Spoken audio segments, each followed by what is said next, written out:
$10 billion. Charlie was completely stunned. He knew his grandfather's family was rich, but he was just a kid back then and had no real concept of money. All he knew was that the Wade family was one of the top families in Eastcliff, even in the whole country. But he never knew exactly how wealthy they were. Now he knew. $10 billion was just pocket money. The entire Wade family, their wealth must be over $1 trillion. To be honest, a part of him was deeply moved. But then he thought about his parents' death, a tragedy for which his grandfather was not without blame. He just couldn't bring himself to forgive him. Stephen Thompson saw the conflict in his eyes and quickly added, "Young master, you are the heir of the Wade family. You deserve this money. Strictly speaking, it belonged to your father." Master Wade also said, Stephen continued, "If you're willing to come back, you will inherit the family's trillions in assets. If you don't want to come back, this money is for your living expenses." Oh, and one more thing. Oris Hill's largest enterprise, the M. Grand Group, with a market value of $100 billion, was acquired by the Wade family yesterday. All the shares are now in your name. You can go to the M. Grand Group tomorrow to complete the handover. Charlie felt like his head was spinning. This was a bit much to take in. A $10 billion premium card, and now the $100 billion M. Grand Group. Although Oris Hill had its share of influential people, the true titan was the M. Grand Group. Every other family, no matter how powerful, had to bow down to them.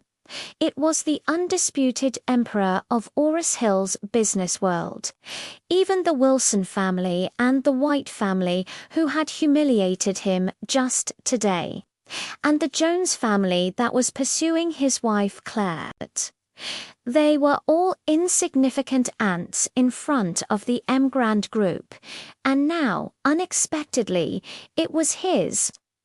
Stephen Thompson handed him a business card. "Mr. Wade, perhaps you need some time to calm down and think. I won't disturb you any longer. This is my number. Please call me if you need anything." With that, Stephen turned and left. After he was gone, Charlie stood there, lost in a daze. He wasn't sure if he should accept this compensation from the Wade family, but then he thought about all the humiliation he had endured for the past 10 years, especially from the Wilson family. This was compensation from the Wade family, so why shouldn't he take it? Besides, Aunt Lena's medical bills were $2 million, and that was an urgent need. Thinking of this, he gritted his teeth, turned around, and walked straight back to the hospital's payment counter. "Hello, I'd like to deposit $2 million. He swiped the card, entered the password, and the transaction went through. Just like that, $2 million was credited to the hospital's account. Charlie felt like he was walking in a fog. Had he really just become a billionaire? He headed home in a muddled state. Back at his apartment, the atmosphere was tense. Claire and her parents didn't live in the Grand Wilson villa. They lived in a very ordinary apartment building, having been kicked out after Claire married him and old Mr. Wilson passed away. As he walked in, his mother-in-law's angry voice filled the air. "Charlie, that good-for-nothing. He made us lose so much face today.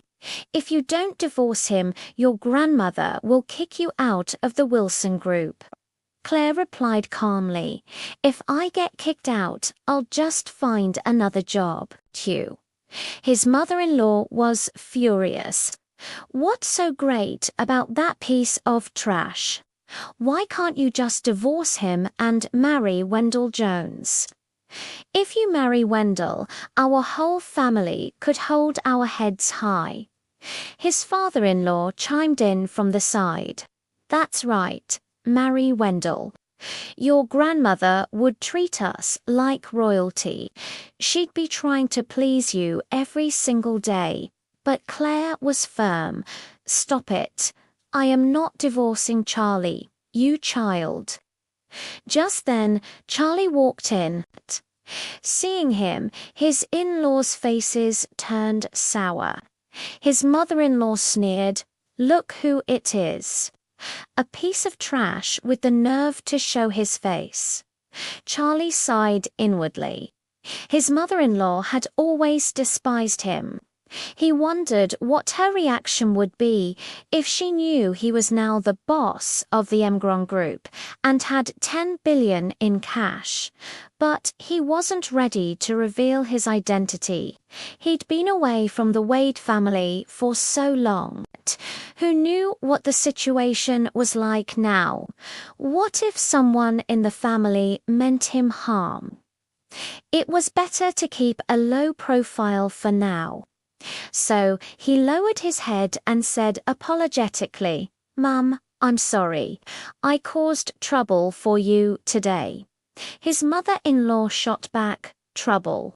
You're not just trouble. You're killing our family of 3. Can't you have a little self-awareness and just get out of our house?" Claire quickly stepped in. "Mum, how can you talk like that? Charlie is your son." "Nonsense." His mother-in-law said bitterly, "I don't have a worthless son-in-law like him. The farther he goes, the better." Claire pushed Charlie gently. "Hurry up and go to the room." He gave her a grateful nod and escaped. He and Claire had been married for 3 years, but not in the true sense of the word. She slept on the bed and he slept on the floor beside it. That night, Charlie couldn't sleep. The day's events were just too shocking. He needed time to process it all. Before falling asleep, Claire spoke to him.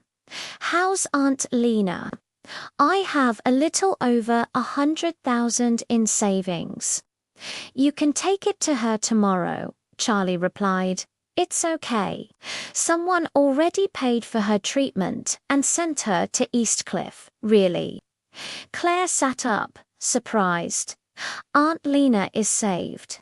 "Yes," Charlie said. "Aunt Lena has done so much good in her life, helping so many people.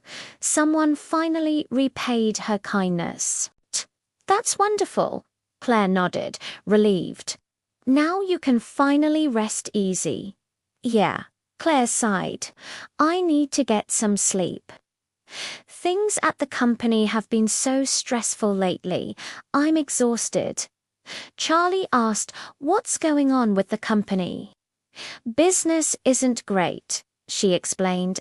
"Grandma has always wanted to partner with a big company like the Emgrand Group, but the Wilson family is just too small. They won't even look at us." Charlie's mind immediately jumped to the Emgrand Group. He asked, "So the Wilson family doesn't have any cooperation with Emgrand?" Claire almost laughed. How could the Emgrand Group possibly notice the Wilson family? Even Wendy's fiancé, his family, can barely get a foot in the door with Emgrand. Grandma is hoping that after they get married, the White family can help the Wilson family make a connection. Charlie nodded silently. So, the Wilson family was desperate to work with the Emgrand Group. Old Mrs. Wilson would never in her wildest dreams imagine that the Emgrand Group now belonged to him. Thinking about this, Charlie made a decision. He would take control of the M Grand Group first, and then, through the company, he would help Claire. She had been bullied in the Wilson family for too long. As her husband, it was his responsibility to help her improve her standing. He looked at his wife's sleeping form and made a silent vow. Your husband is different now. I will never let anyone look down on you again. I will make the entire Wilson family bow to you. Thanks for watching. If you're enjoying the story, make sure to hit that like button and subscribe for the next chapter. See you in the next video.